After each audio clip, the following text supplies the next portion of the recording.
വിശാൽ വധക്കേസിൽ ഡിവൈഎഫ്ഐ നേതാവിന്റെ സാക്ഷിമൊഴി ഇടതുപക്ഷവും പോപ്പുലർ ഫ്രണ്ടും തമ്മിലുള്ള ബന്ധം സൂചിപ്പിക്കുന്നതാണെന്ന് എബിവിപി സംസ്ഥാന സെക്രട്ടറി ഇ.യു. ഈശ്വരപ്രസാദ് പറഞ്ഞു. ക്യാമ്പസ് ഫ്രണ്ട് തീവ്രവാദ സ്വഭാവമുള്ള സംഘടനയല്ല എന്ന് വിശാൽ വധക്കേസിലെ സാക്ഷിയായ ഡിവൈഎഫ്ഐ നേതാവ് അഖിൽ കോടതിയിൽ മൊഴി നൽകിയിരുന്നു. മാവേലിക്കര അഡീഷണൽ സെഷൻസ് കോടതിയിൽ പ്രതിഭാഗത്തിന് അനുകൂലമായിട്ടാണ് സാക്ഷിമൊഴി നൽകിയത്. വിശാലിന്റെ വധം നടക്കുമ്പോൾ ചെങ്ങന്നൂരിലെ ക്രിസ്ത്യൻ കോളേജിലെ SFI യൂണിറ്റ് സെക്രട്ടറിയായിരുന്നു അഖിൽ. പോലീസിന് നൽകിയ മൊഴി കോടതിയിൽ മാറ്റി പറഞ്ഞതിനെ തുടർന്നാണ് കേസിലെ സ്പെഷ്യൽ പ്രോസിക്യൂട്ടർ സാക്ഷി കൂറുമാറിയതായി കണ്ട് വിശദമായ ക്രോസ് വിസ്താരം നടത്തിയത്.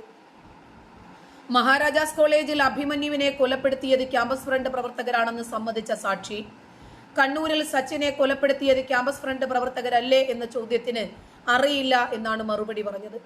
വിശാലിനെ കൊലപ്പെടുത്തിയത് ക്യാമ്പസ് ഫ്രണ്ട് പ്രവർത്തകരാണ് എന്നത് അറിഞ്ഞിരുന്നോ എന്ന ചോദ്യത്തിന് അറിഞ്ഞില്ല എന്നും പ്രതികളായ നാസിം, ആസിഫ് തുടങ്ങിയവർ ഈ സംഘടനയുടെ പ്രവർത്തകരാണെന്നും സാക്ഷി കോടതിയിൽ പറഞ്ഞു. ഡിവൈഎഫ്ഐ ചെങ്ങന്നൂർ ലോക്കൽ കമ്മിറ്റി അംഗമാണ് അഖിൽ. ഇടതുപക്ഷം പോപ്പുലർ ഫ്രണ്ടിനെ സംരക്ഷിക്കുന്നതിന്റെ തെളിവാണ് കോടതിയിലെ സാക്ഷിമൊഴി. ഇസ്ലാമിക ഭീകരതയെ ഇടതുപക്ഷം പിന്തുണയ്ക്കുന്നത് സംസ്ഥാനത്തിന്റെ സാമൂഹിക അന്തരീക്ഷത്തെ തകർക്കുമെന്നും കോടതിയിലെ സാക്ഷിമൊഴിയെന്ന് ഈശ്വരപ്രസാദ് പറഞ്ഞു. ഇരുപക്ഷവും ഇടതുപക്ഷത്തെ പ്രോത്സാഹിപ്പിക്കുന്ന രീതിയാണ് സ്വീകരിക്കുന്നത്. ഇടതുപക്ഷവും ഇസ്ലാമിക ഭീകരരും ക്യാമ്പസുകളിൽ നടത്തുന്ന അക്രമങ്ങൾക്കെതിരെ ശക്തമായ പ്രതിരോധം തീർക്കുമെന്നും ഇ.യു. ഈശ്വരപ്രസാദ് കൂട്ടിച്ചേർത്തു. നന്ദി.